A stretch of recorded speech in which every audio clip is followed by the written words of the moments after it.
وقتی که دختردار شدم شوهرم با هم کاری کرد که به کانال سایه های خیانت خوش اومدید.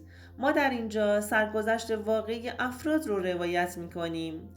افرادی که مدتها نتونستند اونها رو به زبون بیارند و این کانال به اونها این امکان رو میده که تجربیات تلخ زندگی خودشون رو با شما در میون بذارند و ممنون از شما که با شنیدن سرگذشتشون ما رو همراهی می کنید.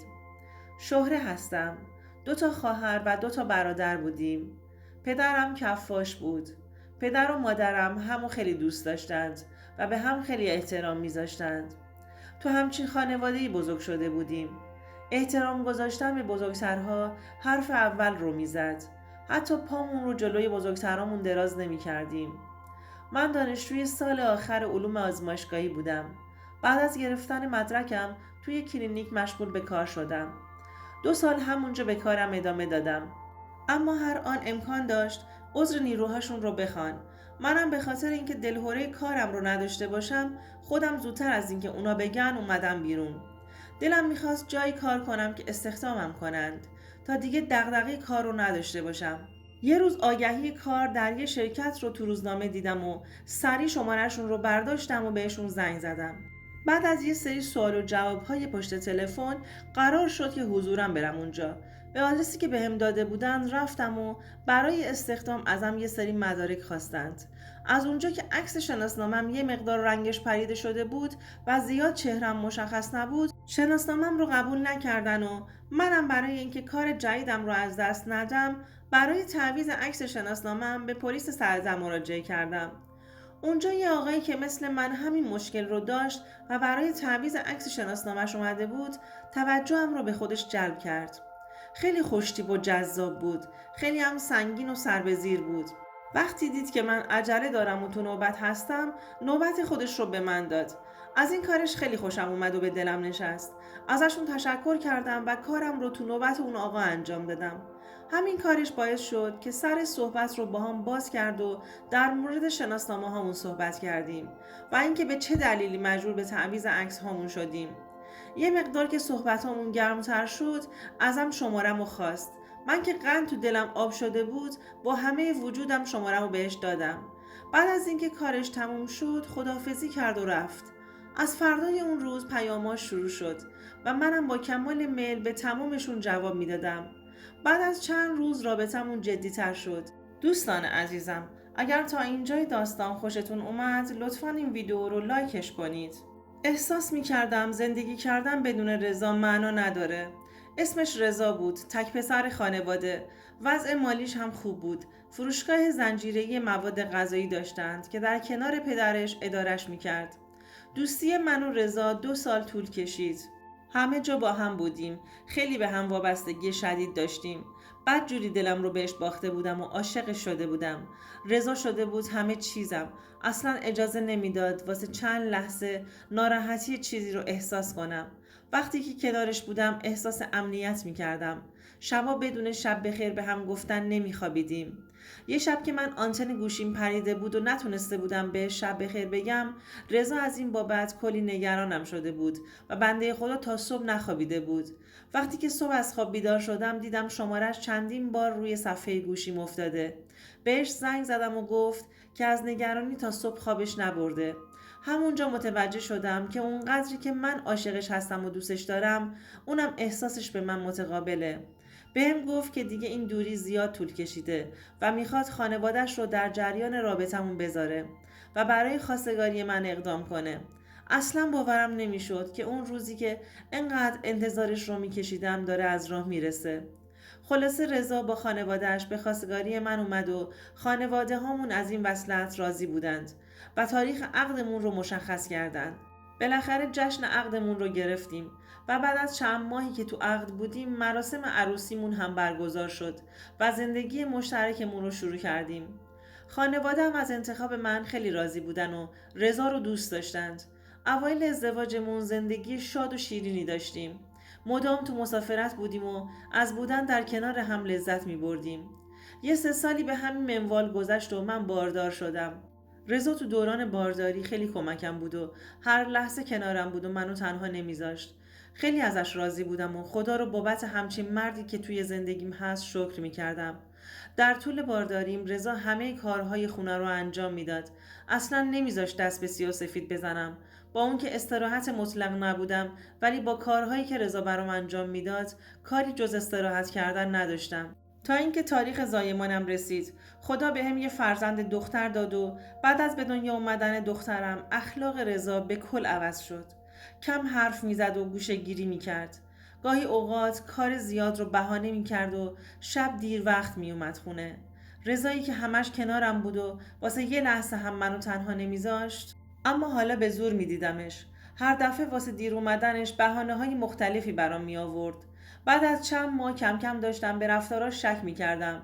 ولی چون بچم کوچیک بود، وقتی اینو که از کاراش سر در بیارم و بخوام دنبالش برم رو نداشتم.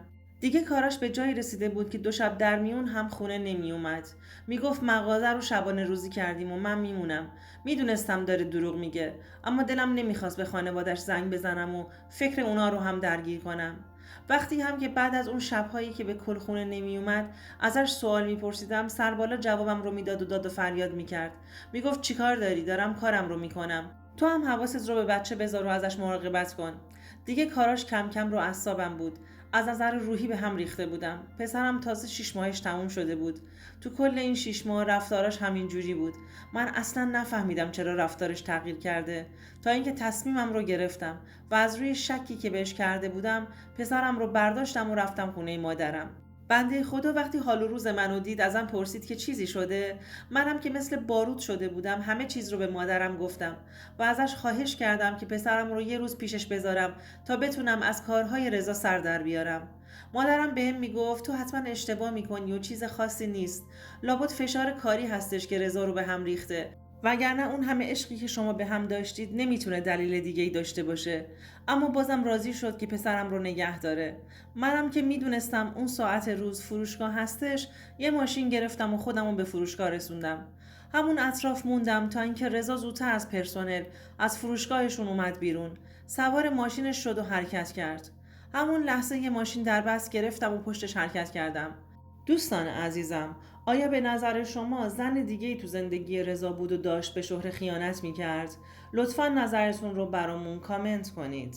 تا اینکه بعد از چند تا خیابون بالاتر پیچید داخل یک کوچه و وقتی داشت ماشینش رو پارک می‌کرد، همش از تو آینه به موهاش دست می‌کشید.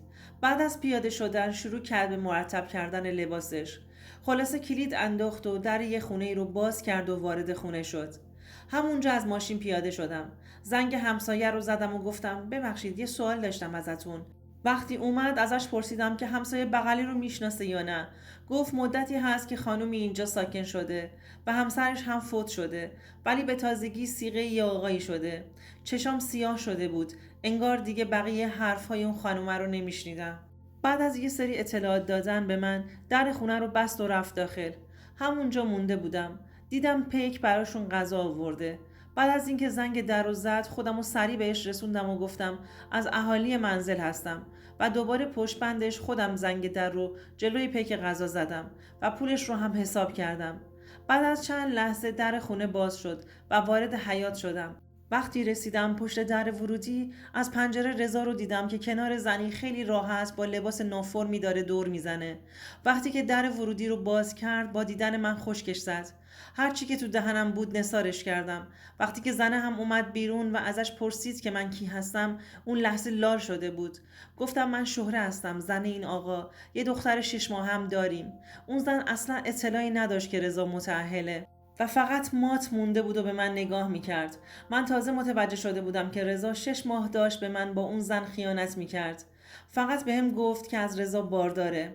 رضا با کمال پررویی جواب داد حالا که همه چی رو فهمیدی میتونی بری و ازم جدا شی. من دوست نداشتم دختر داشته باشم. همیشه آرزوی پسردار شدن رو داشتم. ولی تو برام دختر آوردی و دیگه نخواستم به صورتت نگاه کنم.